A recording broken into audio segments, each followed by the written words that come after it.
Welcome to our channel. Today we how to set up Google Home Mini, complete guide step by step clearly. To set up your Google Home Mini, first, unwrap the device and plug it into a power outlet. Wait for the device to light up, signaling that it is powered on. Download the Google Home app on your smartphone from the App Store or Google Play Store. Open the Google Home app and ensure your phone's Bluetooth is enabled. Tap on the Add button, which looks like a plus sign in the top left corner.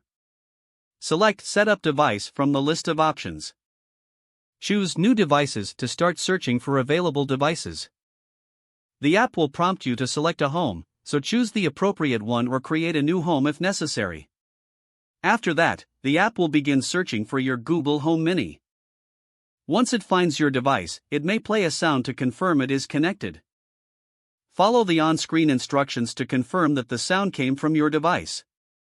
Next, select your Wi-Fi network from the list provided. Enter your Wi-Fi password to connect Google Home Mini to your network.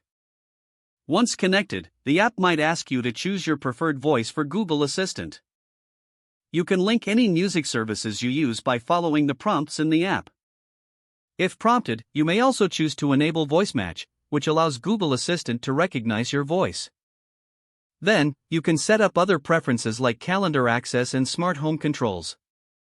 Finally, test your Google Home Mini by saying, "Hey Google, what can you do?" Now your device is fully set up and ready for use. If the page does not load, refresh the browser or try again in a private or incognito window. Make sure you are using the correct email address, then retype it carefully to avoid small typos. If your password is not accepted, use the reset option and create a new strong password you can remember. Check your spam folder for verification or security emails, then complete any requested confirmation steps. Enable two-factor authentication if available to improve account security and reduce unauthorized access risk. After signing in, review your profile details so your contact information and settings are accurate and current. If you see an error message, note it down and try again after restarting your device and internet connection. Log out when you finish, especially on shared devices, to keep your account and payment information secure. If the page does not load, refresh the browser or try again in a private or incognito window. Make sure you are using the correct email address, then retype it carefully to avoid small typos.